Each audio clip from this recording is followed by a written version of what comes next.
Welcome to Sanjay Pandey classes. This is Sanjay Pandey, your chemistry teacher. देखिए हम लोग आगे क्लास 11th का पीरियोडिक टेबल का चैप्टर चल रहा था, जिसमें आज लेक्चर नंबर 4 आएगा। 3 लेक्चर हम लोग कंप्लीट कर चुके थे, लेक्चर नंबर 4। और टॉपिक देखिए हम लोगों ने कितना अभी कंप्लीट कर लिया।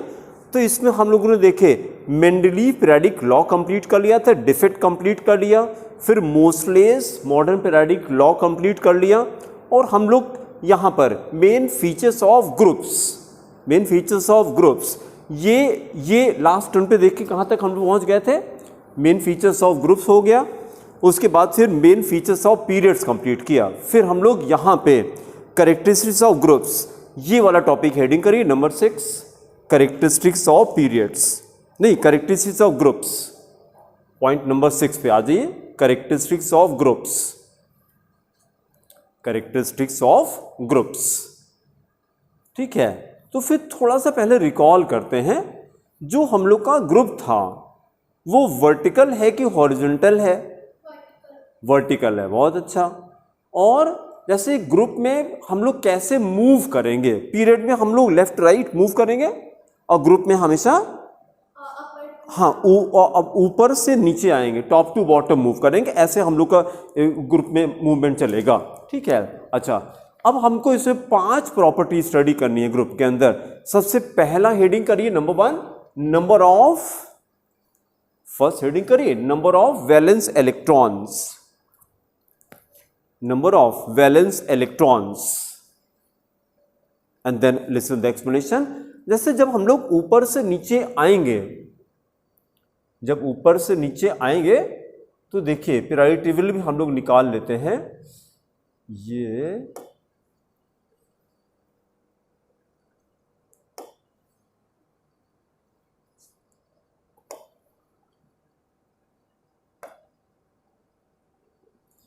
पीरियोडिक टेबल भी सामने खोल लें हम लोग।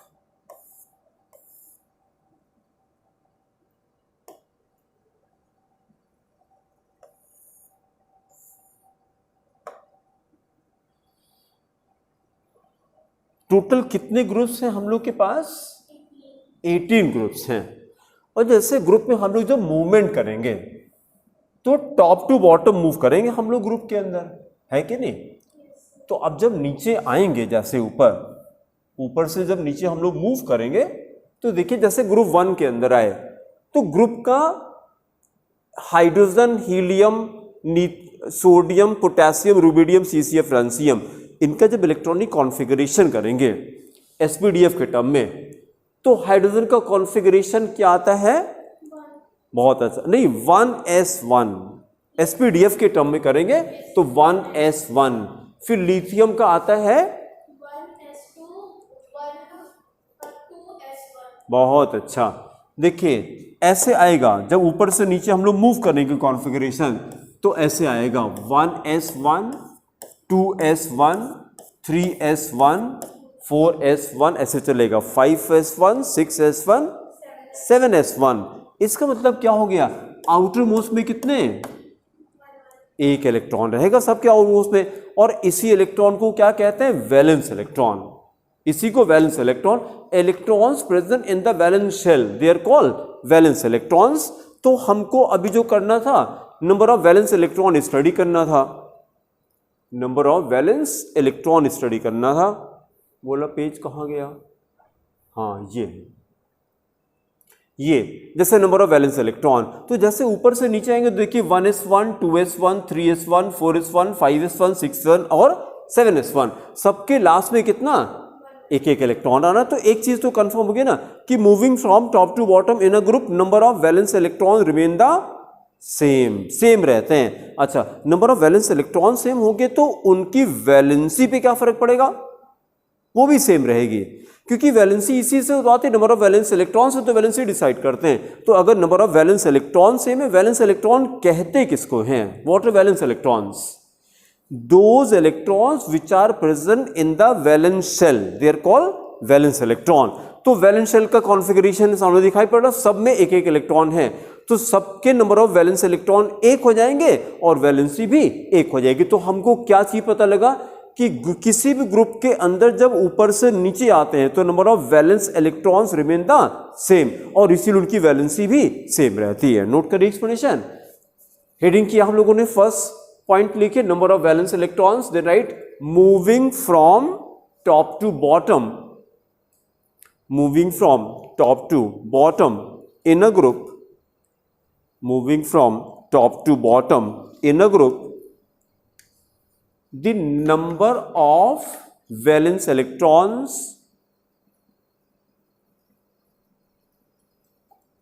the number of valence electrons remains the same, number of valence electrons remains the same, remains the same, full stop. Therefore valencies of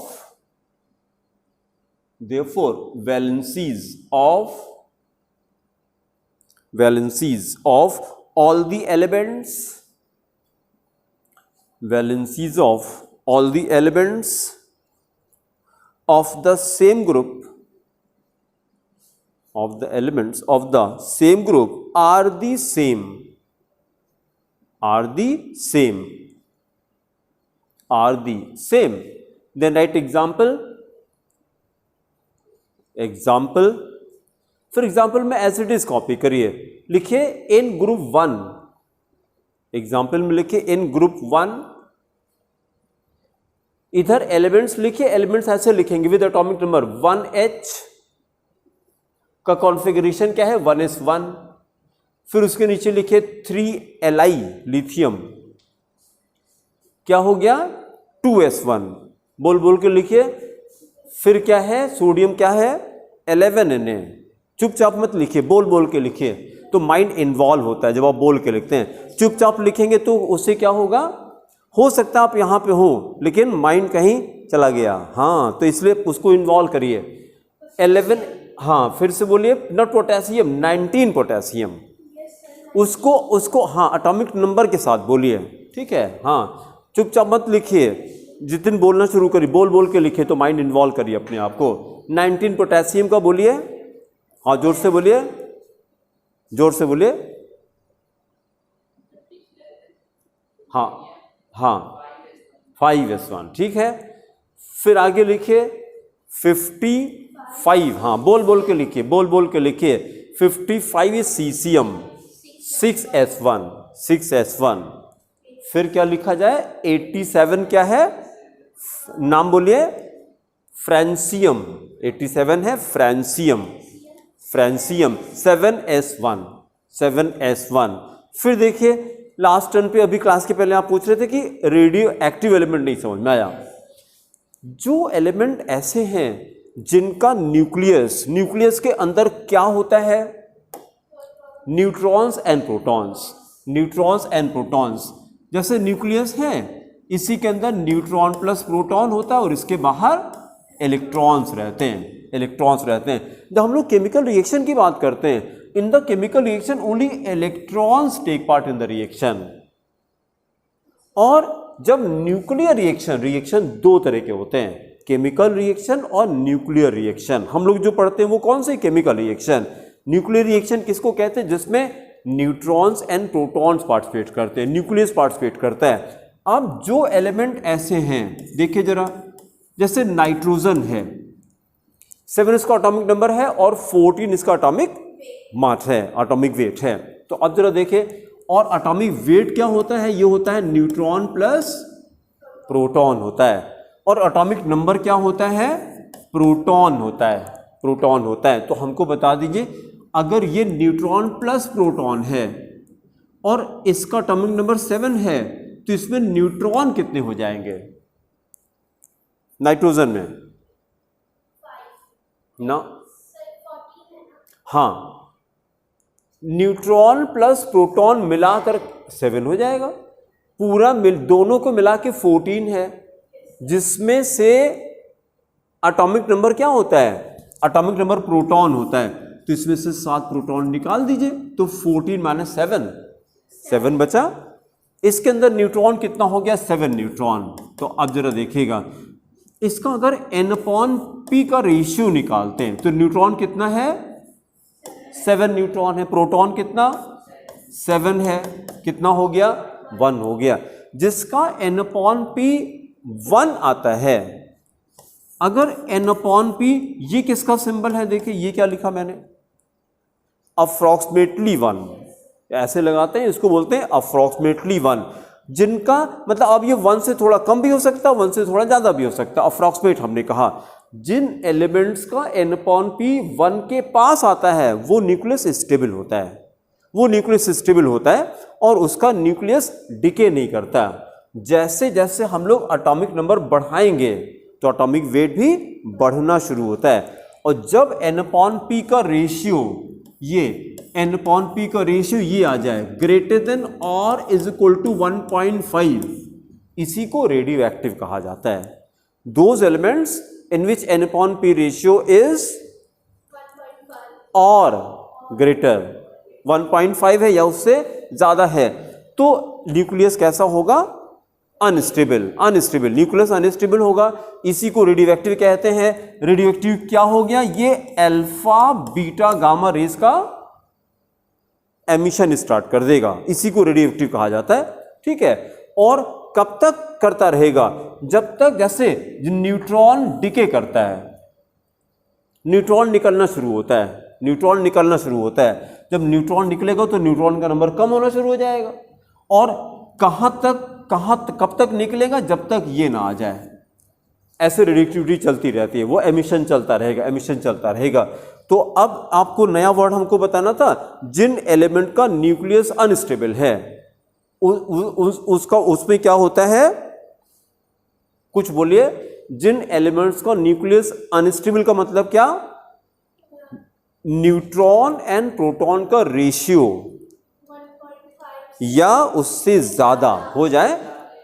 हाँ नहीं, कम क्यों यार, कम हो जाएगा तो फिर क्या, तो फिर क्यों इस करेगा, उसके उस 7.5 हो जाए या 1.5 से ज्यादा हो जाए तो क्या होता है, it will start emitting beta gamma rays निकलती हैं और इसी एलिमेंट को रेडियो एक्टिव कहा जाता है, रेडियो एक्टिव कहा जाएगा। हम लोगों ने लास्ट टाइम पे जब पीरियड के बारे में स्टडी कर रहे थे तो 6 पीरियड के अंदर 4 एलिमेंट्स आए थे। पेज पलट के देखिए कौन कौन से थे, कि ऐसे बता सकते बिना देखे लास्ट टाइम पे जो किया गया था।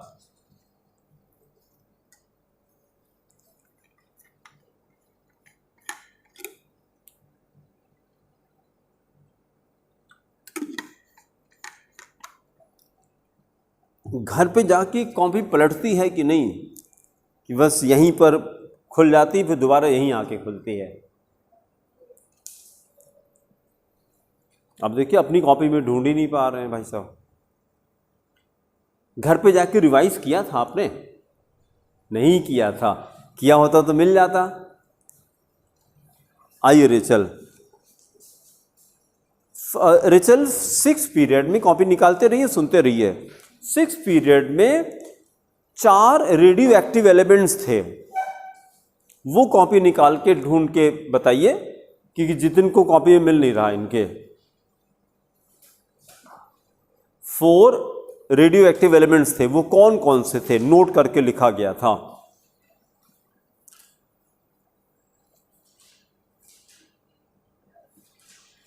इतना तेज बोलिए कि यहां तक सुनाई पड़े यार, इसमें आपको सुनाई पड़ रहा है, लीजिए वहां तक नहीं आ रहा तो यहां कैसे आएगा। 4 elements in the 6th period.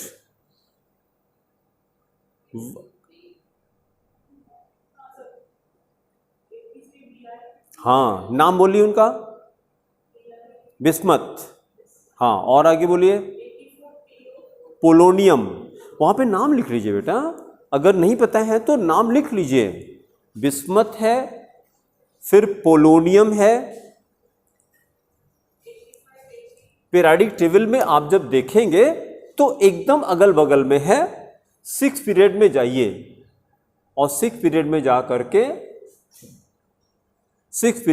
करके देखिए, ये 83 बिस्मथ, उसके बाद 84 पोलोनियम, पोलोनियम। फिर हाँ बोलिए, फिर से बोलिए ना। उससे इसने यहाँ देख के बताइए पीरियोडिक टेबल में क्या लिखा है, एटी का नाम लिखा है, क्या लिखा है? हाँ एस्टिटीन, एस्टिटीन, एस्टिटीन, एस्टिटीन। ये पीरियोडिक टेबल हमने ग्रुप पे डाल दिया है मोबाइल से, इसको अपने में अपलोड कर लीजिए मोबाइल पे और देखा करिए जब भी टाइम, इसलिए तो मैंने ग्रुप पे डाला है, इसको देखिए उस पर। और फिर एक और देखिए 86 रेडॉन, 86 रेडॉन है ना। तो ये बताना था कि 4 एलिमेंट 6 पीरियड में रेडियो एक्टिव हैं और यहीं से रिएक्टिविटी स्टार्ट होती है। इसका मतलब कि 83 के पहले के जो एलिमेंट्स हैं वो स्टेबल हैं। जैसे जैसे रेडियो एक्टिविटी का रीजन क्या है, what is the main cause of radio activity? हाँ हाँ ठीक है, आप बताइए। सर 1.5 से 1.5 मतलब न्यूट्रॉन से या उससे ज़्यादा होते हैं तो वो रेडियो एक्टिव, जब उसमें alpha beta gamma rays produce होते हैं। हाँ अब आप बोलिए। जैसे एक चीज़ ज़्यादा डालिए, कोई अगर बोल रहा है तो थोड़ी देर इंतजार कर लीजिए। अब दोनों लोग एक साथ बोलने लगे और कहाँ कोई नहीं बोलता है, फिर दोनों लोग एक साथ बोलने लगे, तो अब मैं सुनूं किसकी? कान तो बस एक ही बार सुन सकता है ना। अब आप बोलिए, फिर से बोलिए।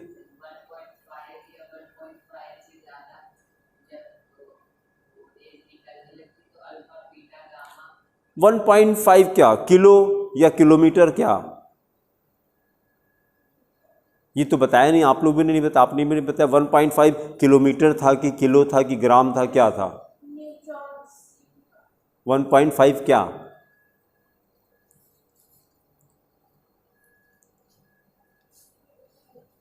वन 1.5 क्या था? n/p का रेशियो था, n/p का रेशियो था। भाई अगर जब तक आप यूनिट नहीं बताएंगे, 1.5 क्या, पता नहीं क्या 1.5, तो n/p का जब रेशियो 1.5 या उससे ज़्यादा हो जाए, हाँ उससे ज़्यादा हो जाए, ये लिखा था हम लोगों ने। देखिए नाइट्रोजन का कितना निकाला था? 1, 7/7 किया तो 1 आ गया। अगर ये 1 हो गया तो स्टेबल एलिमेंट हो गया। इसी को स्टेबल एलिमेंट कहा जाता है, इसी को स्टेबल एलिमेंट। और फिर जैसे जैसे हम लोग आगे चलेंगे, नंबर ऑफ न्यूट्रॉन बढ़ना शुरू हो जाते हैं। जितना न्यूट्रॉन बढ़ता है उतना प्रोटॉन नहीं बढ़ता। प्रोटॉन तो एक एक यूनिट बढ़ता है, आगे चलते हैं, लेकिन न्यूट्रॉन ज़्यादा बढ़ता है, तो इसलिए आगे चल के रेशियो बढ़ना शुरू हो जाता है। और फिर 1.5 पे पहुँचता है तो वो अनस्टेबल हो गया और alpha beta gamma rays emit करना शुरू कर देता है। और ये चीज़ कहाँ से शुरू होती है? तो 83 बिस्मथ से शुरू होती है रेडियो एक्टिविटी का फिनोमेना। तो 6 पीरियड में 4 एलिमेंट हैं। और फिर उसी के नीचे हम लोगों ने कहा था कि 7th पीरियड में, बोलिए कोई बोले, in the 7th period, not 19, all the 19। हाँ क्या डिफरेंस हुआ? 19 एंड ऑल द 19 में क्या डिफरेंस हुआ? You said 19 elements, I said all the 19 elements। मतलब ये कंफर्म हो गया कि सारे एलिमेंट रेडियो एक्टिव हैं। You said 19 elements और I said all the 19 elements, मतलब जितने एलिमेंट हैं वो सारे रेडियो एक्टिव हैं। तो एक चीज कंफर्म है, अगर 7th पीरियड के सारे एलिमेंट रेडियो एक्टिव हैं तो आगे जो एलिमेंट डिस्कवर होगा कभी तो होगा, पता नहीं अभी क्यों नहीं हो पा रहा है, बहुत दिन से नहीं डिस्कवर हुआ, गाड़ी रुकी हुई है क्योंकि सब लोग कोरोना में बिजी हैं अभी। हाँ क्यों नहीं डिस्कवर हो रहा है? क्योंकि आगे का जो एलिमेंट है उसका न्यूक्लियस अनस्टेबल है, ये प्रॉब्लम हो रही है, डिके कर जा रहा है, तो उसको स्टडी नहीं कर पा रहे हैं। इसीलिए आगे के एलिमेंट, जैसे ये सारे एलिमेंट देखिए, जैसे 118 एलिमेंट है तो 118 का सिंबल है, एटॉमिक नंबर है, लेकिन प्रॉपर्टी नहीं है हमारे पास इसकी। क्यों नहीं है? क्योंकि स्टेबल नहीं है। स्टेबल क्यों नहीं है? डिके कर जाता है, n/p का रेशियो ज़्यादा है, ज़्यादा इसलिए डिके कर जा रहा है। तो आगे के एलिमेंट जो भी हमको मिलेंगे, एक चीज़ तो पहले से कंफर्म है कि वो रेडियो एक्टिव होंगे। नंबर 2, वो सारे एलिमेंट मेटल होंगे, ये भी बताया। अब नॉन मेटल कोई नहीं मिलेगा आगे। क्यों नहीं मिलेगा? क्योंकि साइज कैसी होगी जो आगे के एलिमेंट मिलेंगे?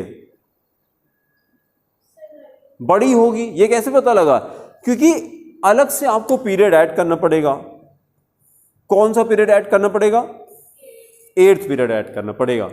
तो 8th में तो ये न्यूक्लियस है 1 2 3 4 5 6 7 8, ये ऑर्बिट आएगी, 8 ऑर्बिट्स होंगी। इतना बड़ा हो जाएगा घड़ी की तरह से। तो अब जब इतना बड़ा हो गया साइज तो बढ़ जाएगी ना। जिन एलिमेंट की साइज ज्यादा होती वो मेटल है कि नॉन मेटल?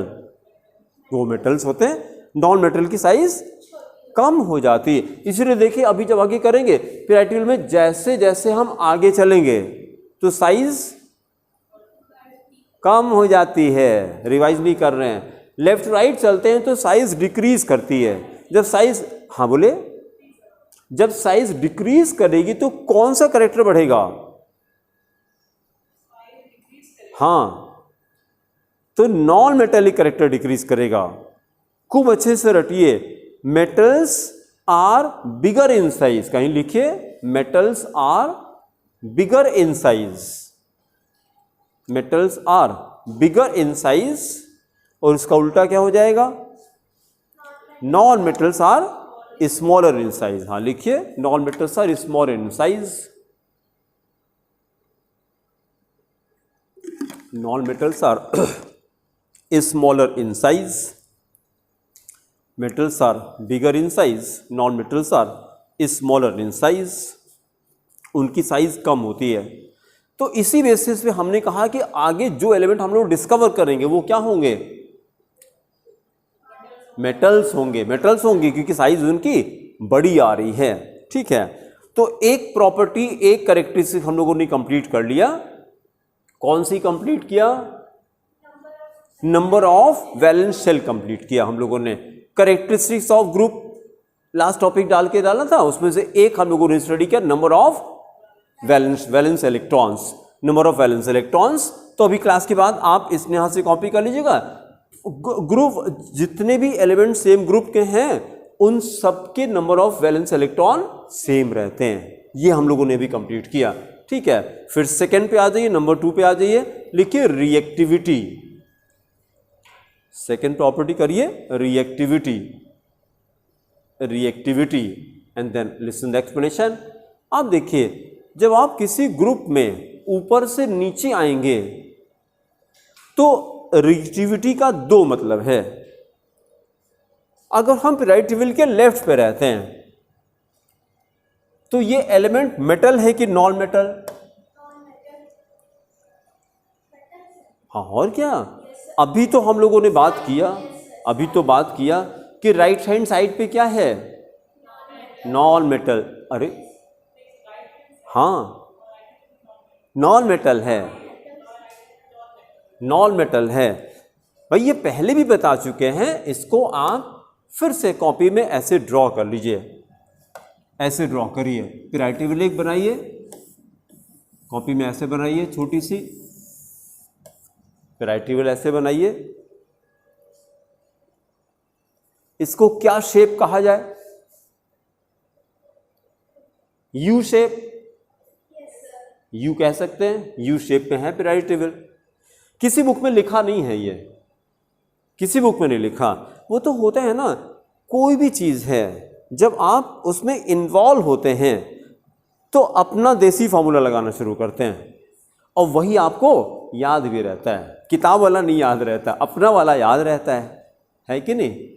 जैसे ये एक्टिविटी सीरीज हमने अपने आप बनाई थी, किसी बुक में नहीं लिखा, इसलिए याद भी हो गया। वो थोड़ा फनी लगता है लेकिन वो याद हो जाता है इस तरह से करके। तो ये यू शेप में है। तो आप देखिए ये क्या है? S block. कॉपी करते रहिए। ये छोटा सा हमारा प्यारा सा एस ब्लॉक है और राइट हैंड साइड में पी ब्लॉक है। राइट हैंड साइड में पी ब्लॉक है। बनाते रहिए बेटा, कॉपी बनाते रहिए। जब बनाएंगे तो बार बार बनाने से याद हो जाएगा आपको। आता है फिर भी करिए, आता है फिर भी करिए, आता है फिर भी करिए, बार बार करिए, बार बार करिए, बार बार करिए।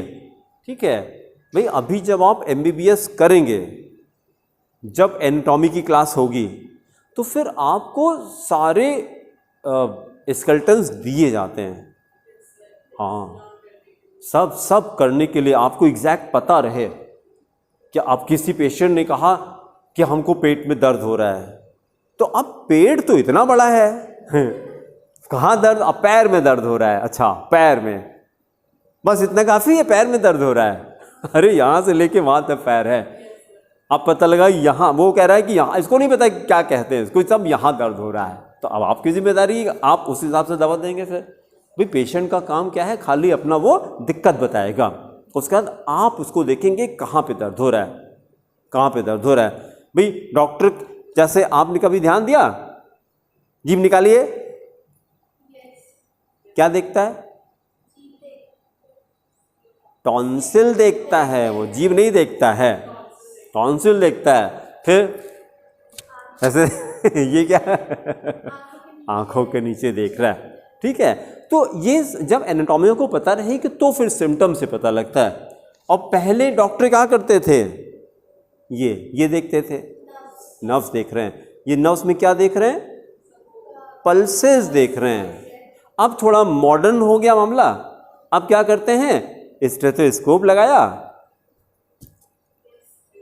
दिखने में लगता हाँ डॉक्टर साहब हैं, ऐसे मतलब मज़ा नहीं आता था ना, थोड़ा फील नहीं आता था डॉक्टर वाला, कि ऐसे ये तो वैद्य जी की तरह लगता था, वैद्य जी ऐसे कर, डॉक्टर नहीं करते, डॉक्टर तब होते हैं जब यहाँ पे स्टेथोस्कोप लटका रहे पहले, तब डॉक्टर हैं ये। ठीक है, तो ये करते रहिए, करते करते लर्न हो जाएगा आपको। लेफ्ट हैंड साइड में छोटा सा S ब्लॉक है, राइट हैंड साइड में P ब्लॉक है, उसके बाद S और P के बीच में गली में D ब्लॉक है। बीच वाले को गली कहा जाता है ना, लेकिन गली नहीं, ये तो गला है, थोड़ा बड़ा है ना, देखिए दोनों से बड़ा है, दोनों से बड़ा, दोनों का मतलब S और P ब्लॉक दोनों से बड़ा है। तीनों में सबसे छोटा कौन है, S ब्लॉक छोटा है। ये किताब में नहीं लिखा है, ये किताब में नहीं लिखा है, ये डिस्कशन होगा, only then you can understand, और सामने अपने हाथ से आंखों से देखेंगे तब आपको पता लगता है। तो S ब्लॉक सबसे छोटा है, उसके बाद P ब्लॉक है। साइज की बात हम कर रहे हैं, S ब्लॉक से बड़ा P ब्लॉक है, उससे बड़ा D ब्लॉक है। कैसे पता, क्योंकि S ब्लॉक में कितने ग्रुप्स हैं, 2 ग्रुप्स हैं, नंबरिंग करिए 1 2, 2 ग्रुप्स हैं। और P ब्लॉक में कहां से शुरू किया जाए, 13 से शुरू किया जाए, 13 14 15 16 17, और उसके बाद 0 ग्रुप, 13 14 15 16 17, देन 0 ग्रुप, 0 ग्रुप। ये मिला के टोटल कितने ग्रुप्स हो गए, 6 ग्रुप्स हो गए। वहां एरो बना के लिखिए, total 6 groups are there, total 6 groups are there. और S ब्लॉक में टोटल 2 ग्रुप्स आर देयर, इसमें 2 ग्रुप हैं। P ब्लॉक में 6 ग्रुप हैं। फिर D कोई बता दे कहां से शुरू होता है, 3 से, बहुत अच्छा, 3 4 5 6, बोल नहीं रहे हैं भाई, साथ में बोलते रहिए बेटा, चुपचाप मत लिखिए, चुपचाप मनी, हाँ 6 7 8 9 10 11 12 तक है, 12 तक है। तो अब इसको हम लोग क्या कर दें, टोटल कितना हो गया, 10 ग्रुप्स, बहुत अच्छा, टोटल 10 ग्रुप्स हैं। अब याद हो जाएगा, टोटल 10 ग्रुप्स हैं। तो S ब्लॉक में 2 ग्रुप हैं, D ब्लॉक में 10 है, P ब्लॉक में 6 है। तो एक पीरियड में मैक्सिमम कितने एलिमेंट्स, 18। ये कर चुके थे लास्ट टाइम हम लोगों ने। कैसे 18, 2 + 10 + 6, बहुत अच्छा, ऐसे बोलिए, 2 + 10 + 6, ये 18 हो जाएगा। ठीक है, अब फिर वापस आते हैं, ये जो S ब्लॉक है हमारा, यहां पे लिखिए मेटल्स, S ब्लॉक को शेडेड करके मेटल्स, D ब्लॉक को शेडेड करके metals, D block is also metal. P block में ऐसे डायगोनल ड्रॉ करिए और ये डायगोनल गिरेगा ग्रुप 17 पे नीचे आएगा, डायगोनल यहां नहीं जाएगा, ग्रुप 0 पे नहीं जाएगा, 18 पे नहीं जाएगा, ये डायगोनल गिर रहा है किस ग्रुप पे, 17 पे नीचे आएगा।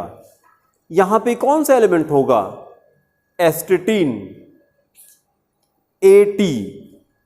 ये कौन सा एलिमेंट है जहां से डायगोनल शुरू हुआ है, ये B है, बोरॉन। बोरॉन, तो बोरॉन से एस्टेटीन, ये जब डायगोनल ड्रॉ करेंगे तो डायगोनल के नीचे ये एलिमेंट्स मेटल्स हैं, डायगोनल के नीचे मेटल्स, डायगोनल के नीचे मेटल्स, और डायगोनल के ऊपर ये नॉन मेटल्स हैं, डायगोनल के ऊपर नॉन मेटल्स हैं,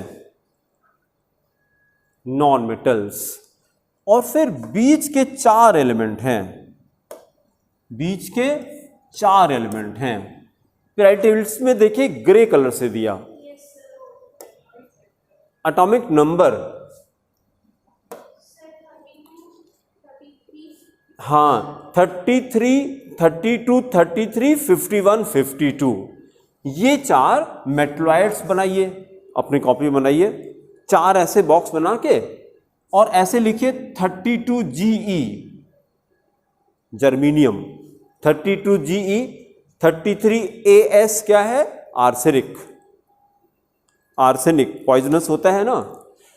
फिर 51SB को बोलते हैं एंटीमनी, हाँ बहुत अच्छा है, एंटीमनी, एंटीमनी। फिर 52TE tellurium, tellurium. These are 4 elements, what type, metalloids. ये 4 मेटलॉइड्स हैं, तो आगे आएगा तो आप रिलेट करिएगा, ठीक है। फिर अपने पॉइंट पर आते हैं, हम लोग ग्रुप में रिएक्टिविटी स्टडी कर रहे थे, तो देखिए ग्रुप में मूवमेंट कैसे होता है, जितिन बताइए, ग्रुप में कैसे मूव करते हैं हम लोग।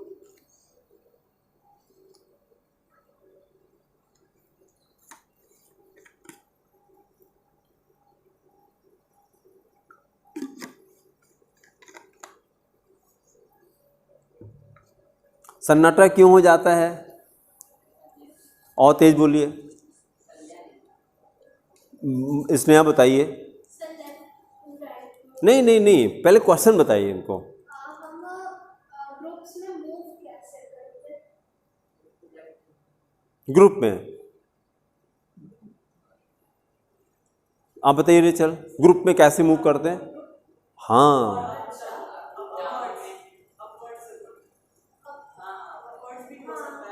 हाँ हाँ, नहीं फिर से बोलिए। ये क्या मतलब, इसको तो खिचड़ी कहते हैं, इसको तो खिचड़ी कहते हैं, चारों तरफ से घूम गए आप। हमने पूछा कि ग्रुप में कैसे मूव करते हैं, हाँ अभी बता तो दिया आपने, फिर नहीं समझ में बताया कैसे, फिर आपने अभी तो आपने बताया, हाँ तो आपने तो दोनों बता दिया, आप लेफ्ट राइट भी मूव कर गए और ऊपर से नीचे भी मूव कर गए।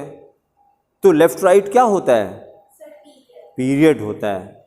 जब लेफ्ट राइट ऐसे हॉरिजॉन्टली चलेंगे तो मतलब हम पीरियड की बात कर रहे हैं, और ऊपर से नीचे आएंगे तो ग्रुप की बात करेंगे। तो अब फिर से बताइए ग्रुप में कैसे मूव करते हैं। हाँ आप बोलिए टॉप टू बॉटम, ऊपर से नीचे आते हैं, ठीक है। पीरियड में कैसे चलते हैं,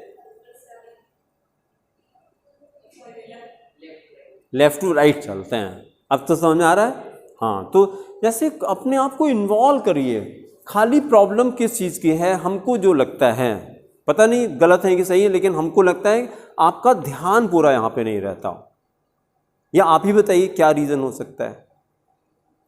जब आप बताएंगे ना तो उसमें आपको फ़ायदा होगा, फिर हम उस तरह से वर्क करेंगे कि भाई बच्चे कब से बड़े होने लगे। अभी वो टेक्नोलॉजी नहीं आई कि बच्चे बड़े पैदा हों, बच्चे छोटे ही पैदा होते हैं। और बच्चों की सबसे बड़ी प्रॉपर्टी क्या होती है, उनका मन चंचल होता है।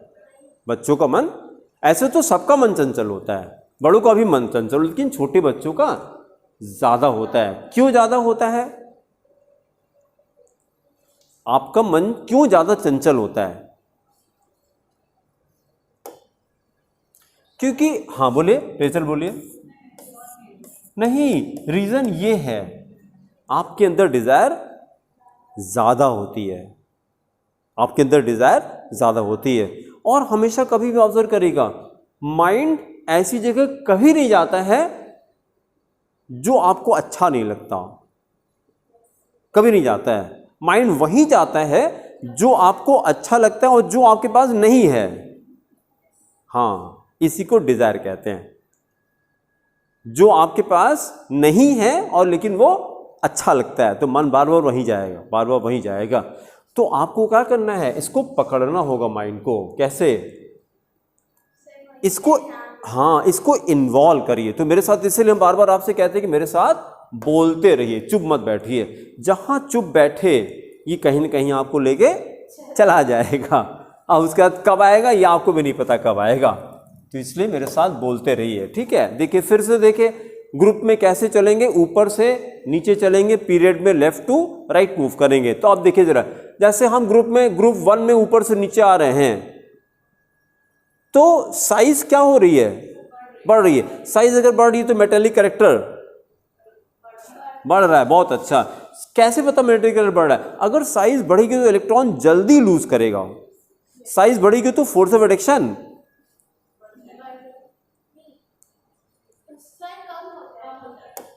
तो पहले तो बढ़ा दिया था आपने। ये आपका न्यूक्लियस है, ये इलेक्ट्रॉन है, ये फोर्स ऑफ अट्रैक्शन है। ये अगर हमने ये साइज डिस्टेंस बढ़ा दी तो कम हो जाएगा, कम हो जाएगा तो ये इलेक्ट्रॉन जल्दी निकलेगा। इसी को क्या कहते हैं? Electropositive character. इलेक्ट्रोपॉजिटिव किसको कहते हैं? टेंडेंसी टू लूज इलेक्ट्रॉन को इलेक्ट्रोपॉजिटिव कहा जाता है। किसकी प्रॉपर्टी? मेटल की प्रॉपर्टी है। Metals are electropositive, metals are electropositive. तो जैसे जैसे हम लोग ऊपर से नीचे आएंगे, जैसे जैसे ऊपर से नीचे आएंगे तो मेटेलिक कैरेक्टर इंक्रीज करेगा, मेटेरियल कैरेक्टर इंक्रीज करेगा। लेकिन यही प्रॉपर्टी हम यहां जाए हेलोजन में, जैसे जैसे नीचे आते हैं तो इलेक्ट्रोनेगेटिविटी, ये तो नॉन मेटल हो गया। हम अगर यहां पे रिएक्टिविटी वर्ड यूज करेंगे तो इसका मतलब मेटेलिक कैरेक्टर होगा, और यहां पे वर्ड रिएक्टिविटी यूज करें इसका मतलब नॉन मेटेलिक कैरेक्टर है। तो देखिए मेटल्स में रिएक्टिविटी क्या होती है? नीचे आने पे बढ़ती है, नॉन मेटल्स में डिक्रीज करती है। तो अब आपको ये सेंटेंस देखिए समझ में आएगा। मतलब रिएक्टिविटी ग्रुप में क्या होती है तो आप क्या कहेंगे? हाँ,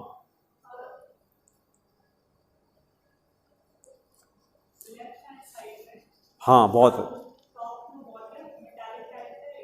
इंक्रीज करता है, बहुत अच्छा।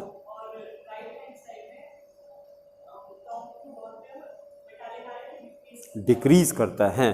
तो मतलब दोनों को मिला के अगर हम बोलें कि किसी ग्रुप में रिएक्टिविटी का ट्रेंड बताइए, तो आप बोलिए ये इंक्रीज भी करता है, डिक्रीज भी करता है। तो आपको रहेगा ये क्या बढ़ भी दोनों हो रहा है, ये कैसे हो रहा है? तो अब जब पता रहेगा, देखिए all elements in the group have, नहीं, हाँ हैव, पहली बात तो सिमिलर प्रॉपर्टीज। पहले सुन लीजिए, जितने भी एलिमेंट सेम ग्रुप के हैं, जैसे अभी हम लोगों ने lithium, sodium, rubidium, caesium, francium किया, तो इन सब की प्रॉपर्टी कैसी है? नॉट सेम, नो, सिमिलर है, सेम नहीं, सिमिलर है, सिमिलर है। कैसे? Because all elements are metallic, लेकिन उनकी मेटालिक कैरेक्टर में डिफरेंस है। सिमिलर और सेम अलग है। ये सेम का मतलब क्या? कोई फर्क ही नहीं हुआ फिर तो। और सिमिलर का मतलब हाँ मिल रहा है लेकिन कम ज्यादा होगा, कम ज्यादा होगा। तो देखिए all elements of the same group have almost similar properties, but there is a regular increase और डिक्रीज इन द प्रॉपर्टी। अब जैसे ये किया रिएक्टिविटी ऑफ एल्कली मेटल्स, ये क्या होता है? एल्कली मेटल ग्रुप 1 को एल्कली मेटल भी कहते हैं। तो एल्कली मेटल में रिएक्टिविटी मतलब पॉजिटिविटी क्या होती है? इंक्रीज करती है। कहाँ? From top to bottom. और फिर यहां आ जाए हेलोजेंस में, क्या होगी हेलोजेंस में? डिक्रीज करती है। नोट करिए एक्सप्लेनेशन, लिखिए all the elements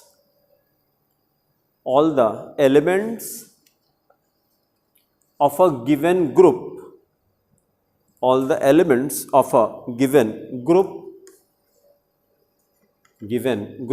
have almost similar properties,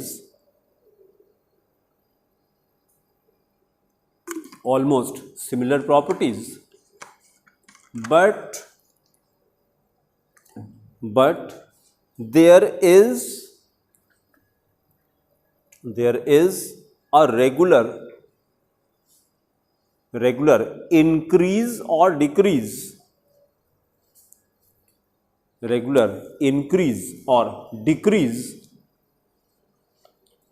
in their properties,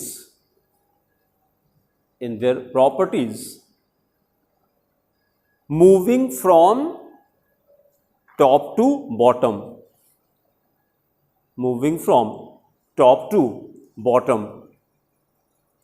then write example number 1, reactivity of alkali metals, bracket में group 1, in bracket I group 1। ये तो ओल्ड सिस्टम था, फर्स्ट है, अब लेटेस्ट सिस्टम में 1 कहेंगे। Group 1 that is electropositivity increases from top to bottom, है बेटा? हाँ, ग्रुप 1 और ग्रुप फर्स्ट ए दोनों एक ही चीज होती है ना? हाँ, ये ओल्ड सिस्टम था। अब मॉडर्न सिस्टम में 1 2 3 4 ऐसे लिखते हैं। फिर सेकेंड एग्जाम्पल लिखिए, reactivity of halogens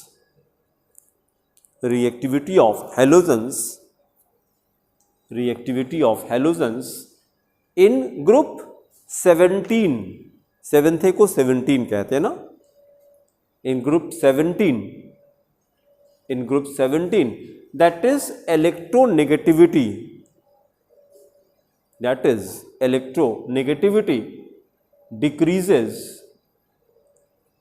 decreases from top to bottom,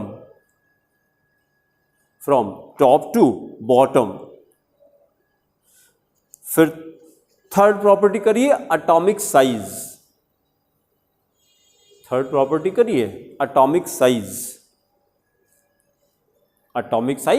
heading करिए, फिर एक्सप्लेनेशन पहले सुनिए।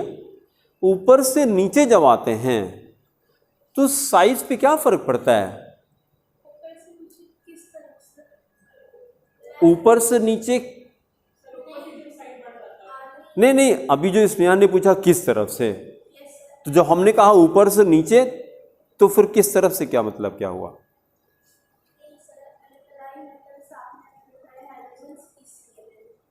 नहीं, ऊपर से नीचे का क्या मतलब? ऊपर से नीचे कहीं भी चलिए, हाँ, तो कहीं भी इंक्रीज करता है। तो जैसे आपने पूछा किस तरफ से, ये क्वेश्चन गलत था, है ना?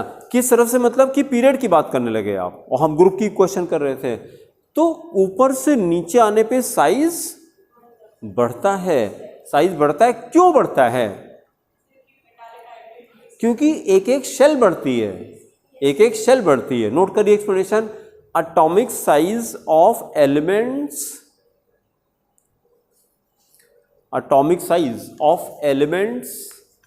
increases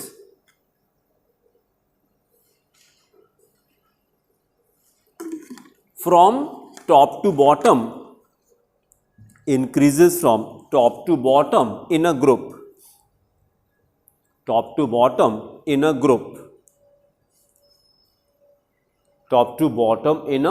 group, then write example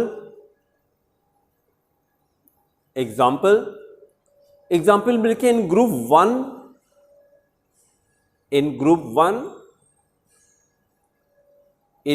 1 increasing order of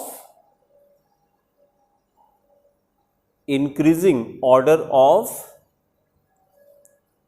atomic size is, atomic size is। अब लिखना बंद करिए और जितने बताइए ग्रुप 1 में सबसे बड़ी साइज किसकी होगी, किस एलिमेंट की सबसे बड़ी साइज होगी। ग्रुप 1 में किस एलिमेंट की साइज सबसे बड़ी होगी।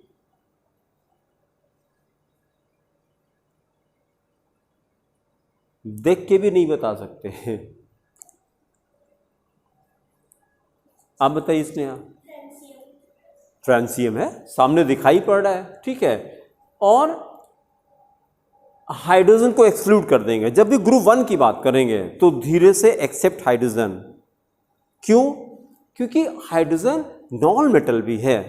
हाइड्रोजन ग्रुप 1 की बदनामी कराता है।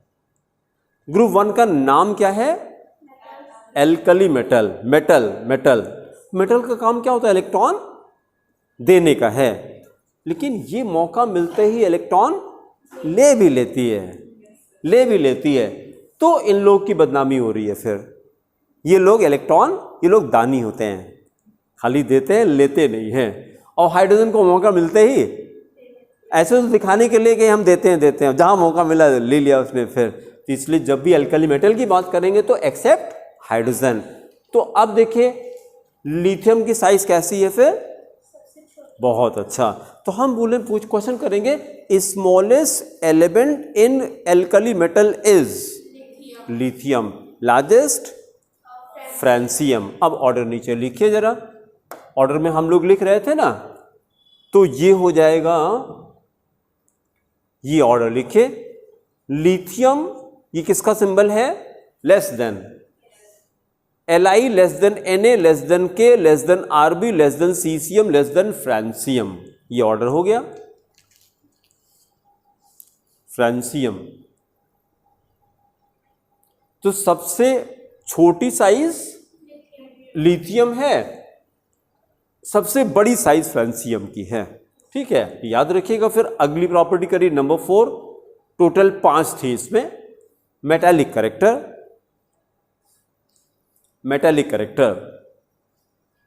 करेक्टर, अब जरा दिमाग लगाते हैं। किसी ग्रुप में ऊपर से नीचे आने पे, ग्रुप में ऊपर से नीचे ही आते हैं, तो moving from top to bottom in any group what happens to metallic character. जैसे ऊपर से नीचे आ रहे मेटालिक करेक्टर इंक्रीज करता है। बहुत अच्छा। नॉन मेटालिक करेक्टर डिक्रीज करता है। तो अब ये आपको पता रहना चाहिए कि ऊपर से नीचे आने मेटालिक करेक्टर बढ़ता है, नॉन मेटालिक करेक्टर डिक्रीज करता है। नोट करिए, metallic character increases, metallic character increases in a group,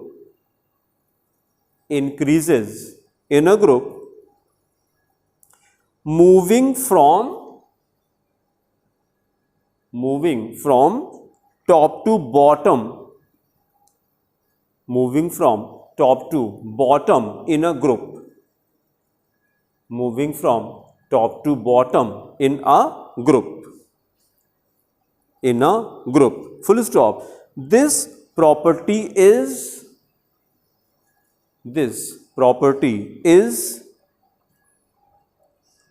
particularly apparent,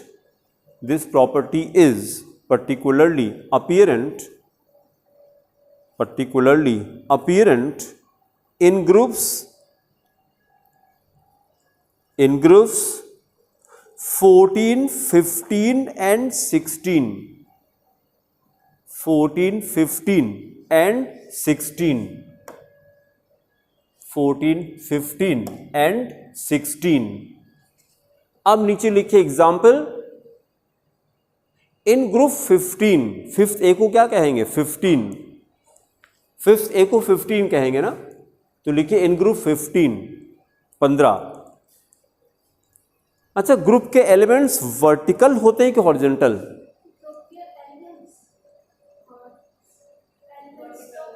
vertical रहते हैं।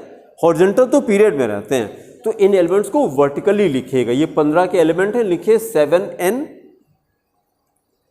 फिर नीचे 15p फास्फोरस, उसके नीचे 33 आर्सेनिक, अभी मेटलॉइड मिला था, 33 आर्सेनिक, 51 क्या नाम है, antimony, SB is called antimony, हाँ, देन बिस्मथ, 83 बिस्मथ।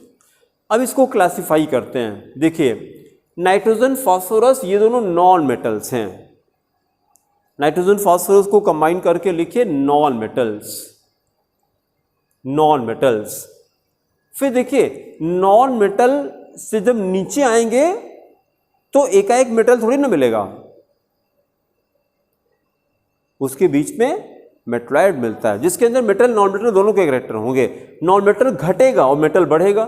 तो ये देखिए आर्सेनिक एंटीमनी ये दोनों मेटलॉइड्स हैं, आर्सेनिक एंटीमनी आर मेटलॉइड्स। और फिर लास्ट में bismuth, it is a metal, bismuth is a metal. तो इस एग्जाम्पल से क्या पता लगा, कुछ बताइए। हाँ रेचल बोलिए, इस एग्जाम्पल से। हाँ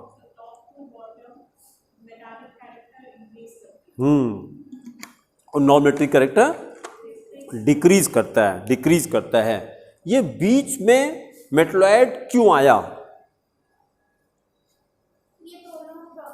दोनों प्रॉपर्टी शो करता है। अच्छा अब जरा हमको बताइएगा मेटलॉइड की जो लोकेशन है पीरियोडिक टेबल में कहां पे होनी चाहिए और क्यों। क्योंकि अभी हम लोगों ने बात किया कि लेफ्ट हैंड साइड पे मेटल्स होते हैं, बहुत अच्छा। राइट पे नॉन मेटल्स होते हैं, मेटल भी नीचे हैं।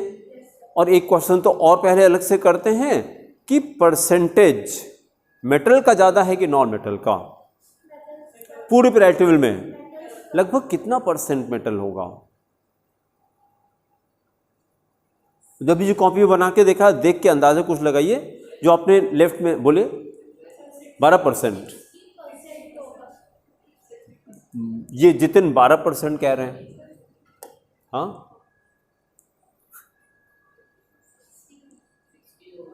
60 होगा इन लोग के कहने से। हाँ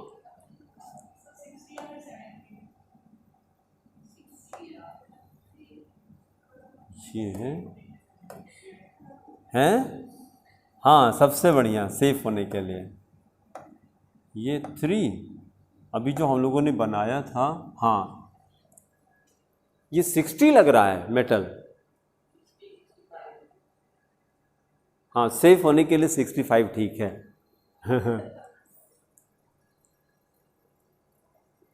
मतलब इतना सा खाली बच रहा है, तो ये 35% होगा ये पूरे का। हाँ भाई मतलब वही मेरे को इतना तो अंदाजा लग ही जाना चाहिए यार। ये आज जैसे हम क्लास में पूछें कि कितने % बॉयज हैं इस समय क्लास में, 1%? नहीं परसेंट बताइए, परसेंट, परसेंट कैसे निकालते हैं, मैथ्स लगाइए। 1/2। हाँ पूरा स्टेप हमको बताइए कैसे निकालेंगे।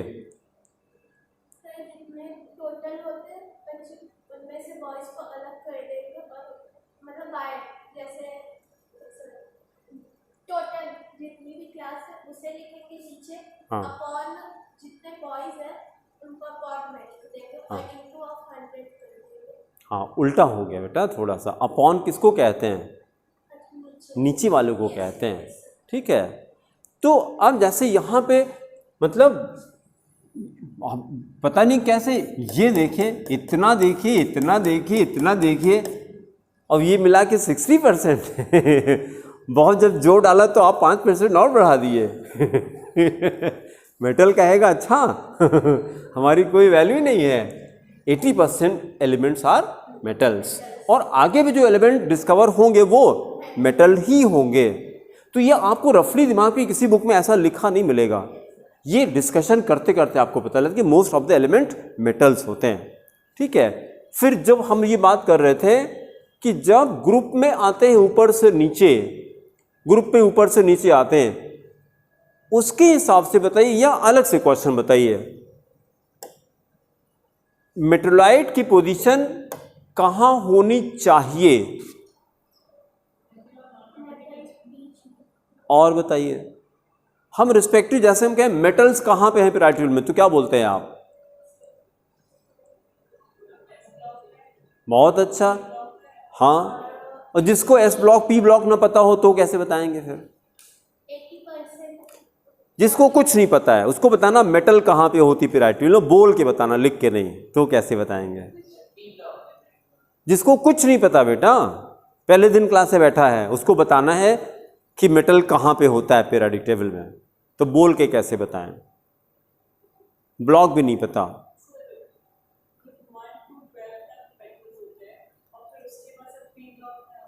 हाँ, ये भी ठीक है, ये भी ठीक है। अगर डायरेक्शन की बात करें तो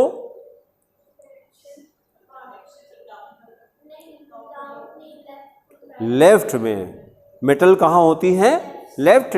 जैसे जैसे लेफ्ट में जाएंगे मेटेलिक कैरेक्टर और बढ़ेगा। नॉन मेटल कहाँ पे है? राइट साइड में है, तो मेटलॉइड बीच में कहाँ पर, मतलब लेफ्ट और राइट के बीच में, तो डी ब्लॉक आ गया। हाँ, अब देखिए यहां पे मेटलॉइड हो सकता है क्या? क्यों नहीं हो सकता? ये तो नॉन मेटल है यार, ऊपर तो नॉन मेटल होता है, नॉन मेटल होता है। फिर यहां कहीं बीच में, मतलब किसके बीच में? मेटल के ऊपर, जैसे ये मेटल है नीचे, ऊपर नॉन मेटल है, तो ये बीच का एरिया ये मेटलॉइड का होना चाहिए। आप देखिए किसी की बुक में बोरॉन, ये एलिमेंट मेटलॉइड कर दिए जो डायगोनल पे आ रहे थे, तो ठीक है। अब विद ड्यू रिस्पेक्ट, क्योंकि एनसीईआरटी कह रही है तो उनको प्रणाम है, हृदय से दिल से प्रणाम है, क्योंकि आप एनसीईआरटी हैं, ठीक है। लेकिन हजम तो नहीं हो रहा है डाइजेस्ट नहीं हो पा रहा है। आप कह रहे हैं आप बड़े हैं तो बड़ों की बात काटनी नहीं चाहिए, लेकिन मेटलॉइड यहाँ पे कैसे हो सकता है? बोरॉन को मेटलॉइड कैसे कह दिया आपने? बोरॉन को क्या कहना चाहिए? नॉन मेटल कहना चाहिए। तो मेरा बताने का खाली पर्पस था कि अगर जैसे जब बड़े लोग बोलते हैं तो क्या करना चाहिए? चुप रहना चाहिए, उनकी रिस्पेक्ट में, खाली ऑनर में उनके। हम जानते हैं क्या सही क्या गलत है, जब हमको बोलने का मौका मिले तो हम बोलेंगे फिर, लेकिन अभी आप ठीक है कि एनसीईआरटी है आप, इसलिए आपको प्रणाम है, आप बोलते रहिए, ठीक है। लेकिन हमसे आप पूछेंगे तो हम तो यही कहेंगे, क्योंकि अगर आपने मेटलॉइड कहा तो मेटल का जो ऑक्साइड होता है वो कैसा होता है? वो एसिडिक होता है, ठीक है। नॉन मेटल का ऑक्साइड बेसिक होता है, तो मेटलॉइड का ऑक्साइड एम्फोटेरिक होना चाहिए। एम्फोटेरिक मतलब ये वर्ड लिखिए, amphoteric means acidic and basic both, AMPHOTERIC, amphoteric, AMPHOTERIC, amphoteric का मतलब है एसिडिक एंड बेसिक बोथ, इसको एम्फोटेरिक कहते हैं। तो ठीक तो है, मेटलॉइड के पास दोनों प्रॉपर्टी होती है, मेटल और नॉन मेटल दोनों की प्रॉपर्टी होती है, तो दोनों की है तो दोनों की बताइए ना। फिर मेटेलिक ऑक्साइड एसिडिक होता है, नॉन मेटेलिक ऑक्साइड बेसिक होता है, तो मेटलॉइड का ऑक्साइड एम्फोटेरिक होना चाहिए, दोनों होना चाहिए। लेकिन ऐसा तो नहीं है अब फिर अगर आप उसको मेटलॉइड करें तो ऐसा होना चाहिए, फिर वहां तो नहीं आ रहा है, तो हम काहे बात माने आपकी? हाँ, बोलेंगे नहीं आपके रिस्पेक्ट में कि आप बड़े हैं तो ठीक है, आपका सम्मान करते हैं, आप एनसीईआरटी हैं, लेकिन फिर बात मतलब डाइजेस्ट तो नहीं हो रही। हमसे आप क्वेश्चन करेंगे तो हम मेटलॉइड यहाँ बीच में बताएंगे, ठीक है। अब रफली आपको मेटल नॉन मेटल मेटलॉइड का लोकेशन तो दिमाग में बैठना चाहिए ना कि कहाँ मेटलॉइड होता है, कहाँ मेटल होता है, कहाँ पे नॉन मेटल होता है। ठीक है, फिर एक पॉइंट और करके टॉपिक कंप्लीट कर लिया जाए। नंबर 5 करिए, number of shells. Number 5, 5 property थी इसमें। नंबर 5 लिखिए, नंबर ऑफ शेल्स। तो ये तो कोई बता देगा। ग्रुप में जब ऊपर से नीचे आते हैं तो एक एक शेल बढ़ जाती है। नोट करिए explanation, moving from top to bottom, moving from top to bottom in a group, moving from top to bottom in a group, the number of shells increases, number of shells increases by 1 unit, increases by 1 unit, by 1 unit, and it is equal, and it is equal to the period number, equal to the period number to which the element belongs, to which the element belongs, element belongs. For example देखिए, इन group 1, इन group 1,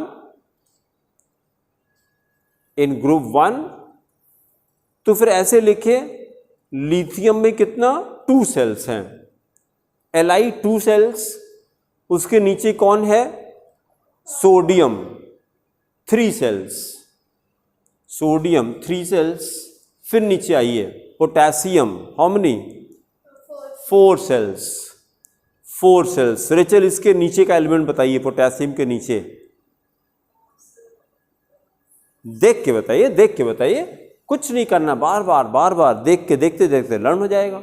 yes, rubidium, symbol क्या है, Rb, how many shells 5 shells, आगे लिखिए 5 sales, फिर नीचे बताइए caesium Cs, लिखते रहिए 6 सेल्स आर देयर, और फिर लास्ट में francium Fr, francium how many 7 shells are there. फिर अगली हेडिंग करके छोड़ दीजिए। 7th टॉपिक करिए, characteristics of periods, characteristics of periods, heading करके छोड़ दीजिए, फिर अगले टर्न पे कंटिन्यू करेंगे। Thank you.